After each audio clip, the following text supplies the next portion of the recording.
सर्दियों के दिनों में सभी खूब मस्ती मार रहे थे क्योंकि स्कूल बंद, स्कूल की छुट्टियां।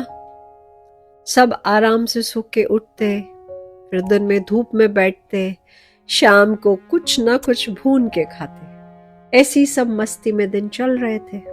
एक दिन सुबह नाना जी ने छोटू से बोला, छोटू, आज पीछे की बगिया में जो सब्जियां हो गई हैं तैयार, आज निकालने चलना है। तुम भी तैयार हो जाओ। अपना नहा धोकर फिर हम पीछे से सब्जियां निकाल के लाएंगे। आज वहां पे कौन कौन सी सब्जियां तैयार हुई हैं वो हम तुमको दिखाएंगे। छोटू भी बोला, ठीक है नाना जी, अभी मैं आधे घंटे में तैयार हो जाता हूँ। छोटू भी तैयार हो गया।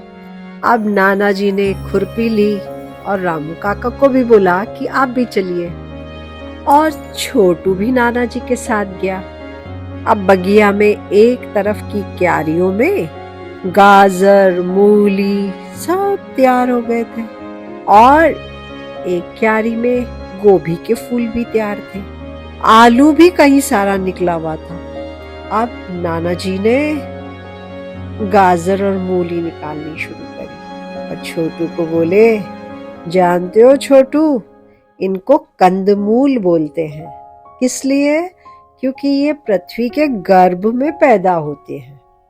अब छोटू भी देखा कि ये सफेद सफेद इतनी सुंदर मूली निकली है और खुशबू आ रही थी उसमें से, और गाजर भी बहुत सुंदर थी। नाना जी ने वो सब निकाल के एक टोकरी में रखते जाए। अब छोटू से बोले, छोटू, अब एक मूली तुम भी निकालो। अब छोटू ने भी एक मूली निकाली।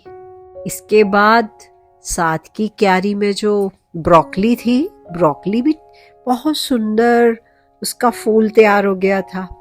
उस एक ब्रोकली को नाना जी ने निकाला कि छोटू, अभी हमें सिर्फ एक की जरूरत है, अभी औरों को नहीं निकालेंगे। जितनी हमें जरूरत होगी हम उतना ही सब्जी यहाँ से निकालेंगे।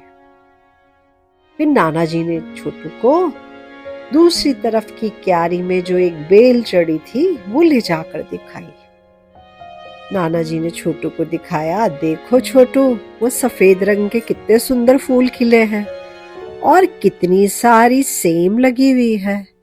ये सेम की बेल है।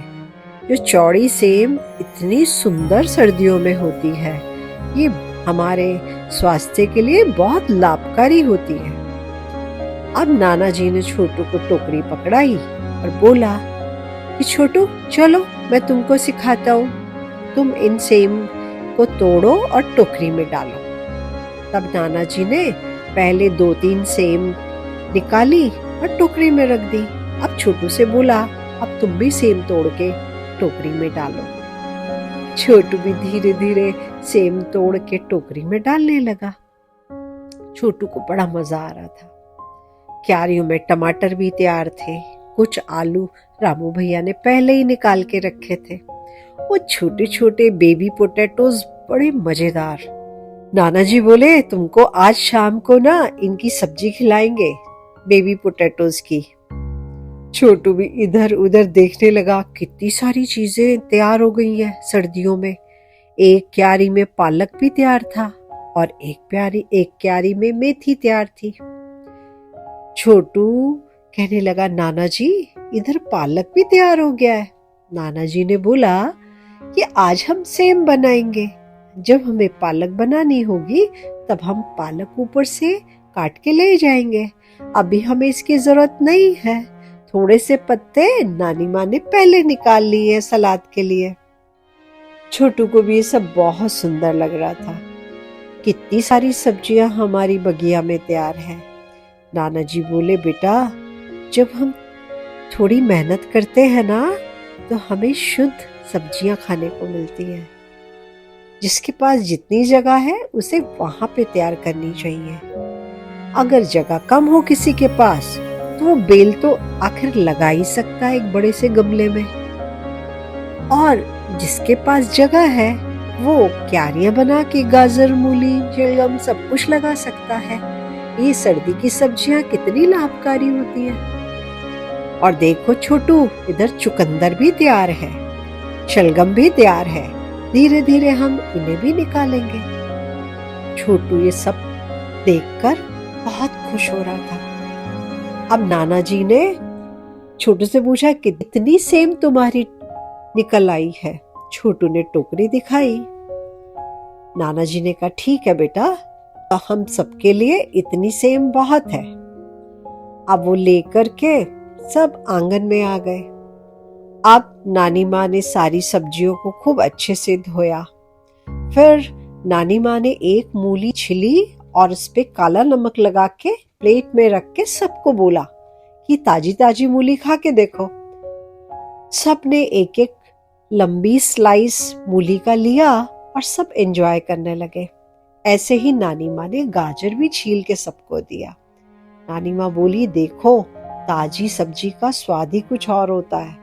और आज छोटू तुमको आलू सूखे भून के बना के देंगे, तब तुम खाना, तुमको बहुत अच्छे लगेंगे। इस तरीके से शाम को सब ने सेम आलू की सब्जी खाई और भुने हुए आलू भी खाए। इसी तरीके से बच्चों, आपको भी कुछ सब्जियां सर्दियों में अपने घर में जरूर लगानी चाहिए। और जैसे गाजर, मूली, पालक, मेथी, बेटा इसके बीजा हमको अक्टूबर में बोने चाहिए। तब ये तैयार हो जाती है नवंबर दिसंबर में और हमको सारी सर्दियां हरी सब्जियां खाने को मिल जाती हैं। तो इसी तरीके से आप सबको भी सब्जियां लगानी चाहिए।